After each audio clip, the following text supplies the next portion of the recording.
Hi, how are you. So इस video के अंदर मैं आप लोग के साथ ये शेयर करना चाहता हूँ जो कि सबसे इम्पॉर्टेंट है to start with, which is like the what are three most important pillars of a restaurant success. तीन इंपॉर्टेंट ऐसे पीस, मैं थ्री पीस बोलता हूँ इनको, जो कि एक रेस्टोरेंट की सक्सेस के लिए बहुत इंपॉर्टेंट है। ये बेसिकली पूरा पूरा फ्रेमवर्क है जहाँ पे आप अंडरस्टैंड करेंगे एक सक्सेसफुल रेस्टोरेंट क्यों बनता है। तो उसमें तीन पीस में से तो जो तीन पिलर्स हैं उनमें सबसे पहला पी है जो कि बहुत ऑब्वियस है, that is profits. First P is profits. So मैंने एक बार रेस्टोरेंट की सक्सेस के ऊपर एक बुक पढ़ रहा था, बहुत ही वेटरन एक रेस्टोरेंटियर है, उन्होंने लिखा था। इसके अंदर एक्चुअली में ना और कोई बहुत बड़ा कॉम्प्लिकेशन नहीं है।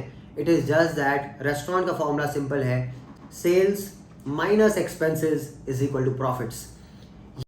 ये बात, ये इक्वेशन अगर अच्छे से किसी को समझ में आ जाए तो वो रेस्टोरेंट के अंदर प्रॉफिटेबिलिटी जनरेट करने के लिए काफ़ी सारी बातें समझ सकते हैं। एक रेस्टोरेंट के लिए, एक किसी भी बिजनेस के लिए for that matter, profit is like oxygen. Profit is like, actually profit वो चीज़ है जिसकी वजह से आप मंथ ऑन मंथ सर्वाइव कर पाते हैं, आप मंथ ऑन मंथ और स्केल कर पाते हैं, सस्टेन कर पाते हैं अपने बिजनेस को। बहुत सारे लोग रेस्टोरेंट्स ओपन कर लेते हैं बिकॉज रेस्टोरेंट ओपन करना is not that difficult, entry barriers बहुत ज़्यादा नहीं है इस इंडस्ट्री के अंदर। तो रेस्टोरेंट ओपन करना बहुत सारे लोग खोल लेते हैं। लोग छोटे बजट में, मीडियम बजट में, हायर बजट में, अलग अलग लेवल पे लोग रेस्टोरेंट्स ओपन कर लेते हैं। बट डेटा ये बोलता है that out of the 10 restaurants जो ओपन होते हैं उसमें से पहले साल के अंदर 9 रेस्टोरेंट्स बंद हो जाते हैं। This is the data. और आप चाहें तो अपने आसपास इसको ऑब्जर्व कर सकते हैं। आपको बहुत बार दिखेगा, अरे यार यहाँ पे एक नया रेस्टोरेंट आया है, कैफे आया है, छोटा सा लाउंज आया है या कुछ और आया है, बट थोड़े समय के बाद वो सस्टेन नहीं कर पाते, सर्वाइव नहीं कर पाते और बंद हो जाते because of many many many reasons.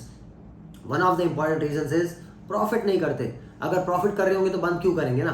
तो प्रॉफिट क्यों नहीं करते हैं उसके पीछे बहुत सारे साइंस है, रीजंस है, जो हम आगे चल के वीडियोस के अंदर शेयर करेंगे और आपको एजुकेट करेंगे। But the first pillar is profits. Your restaurant is suppose to make profit. Business अगर प्रॉफिट कर रहा है तभी वो सबको सस्टेन कर पाता है। Second important P is processes. अब प्रोसेसेस क्या होते हैं? Processes like standard operating procedures, systems.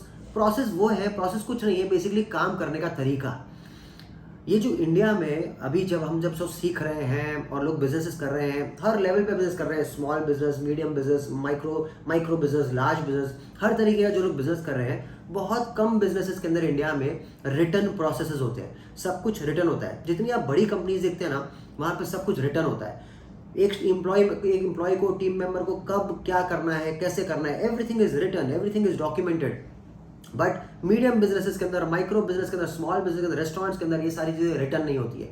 और हर काम करने का एक तरीका होता है, उस तरीके को एक प्रोसेस कहते हैं। आप अगर किचन में जा रहे हैं और किचन में अगर कुछ बना रहे हैं, कोई डिश बना रहे हैं, तो उसकी एक रेसिपी है ना। So that is a process. अगर आप स्टोर से कुछ सामान लेके आ रहे हैं तो there is a process behind it. कैसे लाना है, किस तरीके से लाना है, किस में लाना है, उसका एक प्रोसेस है। अगर आपके कैप्टन्स हैं, वेटर्स हैं, अगर वो रेस्टोरेंट में सर्व कर रहे हैं, उसका भी एक प्रोसेस है। ऑर्डर टेकिंग का एक प्रोसेस है, ऑर्डर सर्विंग का एक प्रोसेस है, हर चीज़ के प्रोसेसेस है।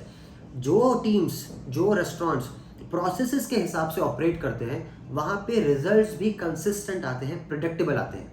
अगर प्रोसेसेस आपके टीम मेंबर्स के पास नहीं है तो फिर एक सिंपल सी सेइंग है, जहाँ प्रोसेसेस नहीं है वहाँ लोग अपने खुद के प्रोसेस बना लेते हैं, वहाँ टीम मेंबर्स अपने खुद के प्रोसेस बना लेते हैं, क्योंकि कोई ना कोई तरीका तो अपनाते हैं काम करने का। अब जब वो खुद के प्रोसेस बना लेंगे तो क्या सबके अलग अलग प्रोसेसेस से एक टीम, एक कंपनी, एक रेस्टोरेंट ब्रांड प्रिडिक्टेबल रिजल्ट्स को डिलीवर कर सकता है? नहीं कर सकता है। For output to be consistent, input has to be consistent and the input has to go through processes। and जब बहुत ही मल्टीपल सेट डिफाइंड प्रोसेसेस के थ्रू, चेकलिस्ट के थ्रू, स्टैंडर्ड ऑपरेटिंग प्रोसीजर्स के थ्रू, ट्रेनिंग्स के through अगर कोई भी input जाता है तो वो बहुत अच्छा आउटपुट डेवलप करता है। और एक restaurant is a business with a lot of processes at different places. और ये सारे प्रोसेस जब एक साथ आते हैं तो सिस्टम्स बनते हैं, और ये सिस्टम्स, प्रोसेसेस मिलके एक गारंटीड गेस्ट एक्सपीरियंस जनरेट करते हैं। तो बहुत सारे छोटे restaurant owners, medium restaurant owners काम तो कर रहे हैं, बिजनेस कर भी रहे हैं, सब हो रहा है, बट क्योंकि प्रोसेसेस नहीं कर रहे हैं इसलिए वो ना प्रेडिक्टेबल रिजल्ट्स के बारे में सोच नहीं पा रहे। इनकंसिस्टेंट सेल्स है, इनकंसिस्टेंट गेस्ट एक्सपीरियंसेस है, जिसकी वजह से बहुत टेंशन हो जाती है, रेस्टोरेंट ओनर्स बहुत ज़्यादा वर्क लाइफ बैलेंस बिगड़ जाता है, फ्रीडम नहीं होता है, जॉय नहीं होता है, और काफ़ी बर्डन आ जाता है लोगों के, स्ट्रेस लेवल्स आ जाते हैं लोगों के अंदर, बिकॉज क्योंकि प्रेडिक्टेबल रिजल्ट्स नहीं आ रहे। सो सेकंड पी मैंने आपके साथ शेयर किया, which is the power of processes. And the third important P. I would say personally, this is the most important pillar of a restaurant success, which is your people. P for people. Now let me tell you, ये एक ऐसा subject है जिसके लिए मैं सबसे ज़्यादा passionate हूँ. ये एक ऐसा टॉपिक है जिसके लिए मैं सबसे ज़्यादा पैशनेट हूँ. द वेरी रीज़न हम अपने लास्ट 13 ईयर्स की जर्नी में, not being a restaurant owner, not being from the hospitality background, उसके बावजूद भी अगर हम 13 साल तक एक अच्छा रेस्टोरेंट का brand and banquets and rooms and cloud kitchen ये सब कुछ चला पा रहे हैं, ग्रो करा पा रहे हैं, टीम्स को ग्रो कर पा रहे हैं, खुद ग्रो कर रहे हैं और बहुत ही हैप्पी प्रॉस्परस लाइफ जी पा रहे हैं, उसका एक्चुअली में one of the reasons is because we are a people oriented organization. People are the biggest assets that any business can have. आप कोई भी बिजनेस देख लीजिए जो सक्सेसफुल है, वो विदाउट उसके लोगों के नहीं हो सकता है. आपके रेस्टोरेंट के अंदर हर लेवल पे पीपल इन्वॉल्व है. आप खुद अगर एक रेस्टोरेंट ओनर है and if you don't love people, तो आप कस्टमर्स को कैसे खुश करेंगे, गेस्ट को कैसे खुश करेंगे? अगर आपकी टीम मेंबर्स खुश नहीं है तो फिर परफॉर्म कैसे करेंगे? Always remember, happy employees will create happy customers. And जितना ज़्यादा टीम मेंबर्स हैप्पी रहेंगे उतना ज़्यादा वो गेस्ट एक्सपीरियंस को हैप्पी कन्वर्ट कर पाएंगे.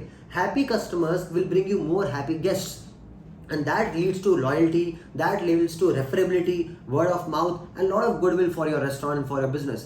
रेस्टोरेंट मोस्टली क्या लोकल कम्युनिटीज़ के अंदर होते हैं, वहाँ पे गुडविल, वर्ड ऑफ माउथ से ही वो एक्चुअली चलते हैं और वो एक्चुअली तब अच्छा चल सकते हैं अगर आपके लोग, आपके एम्प्लॉयज़, आपके टीम मेंबर्स बहुत ज़्यादा हैप्पी हैं, बहुत ज़्यादा खुश हैं जब वो काम पे आते हैं. They are living fulfilled lives.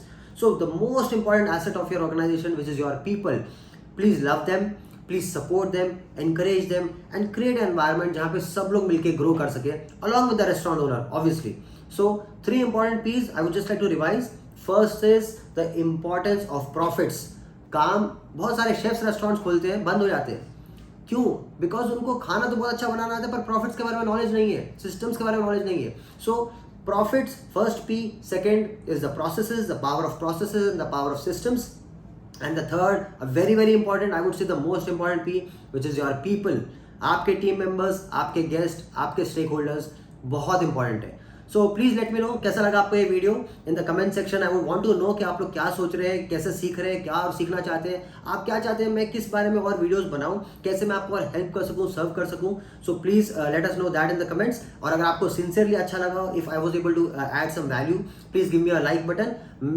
It is just so that मेरे को थोड़ा सा और एनकरेजमेंट मिलेगा और नए नए वीडियोज़ बनाने के लिए और मेरी नॉलेज से आपको हेल्प करने के लिए, सर्व करने के लिए. So thank you so much and have a wonderful day. God bless you all.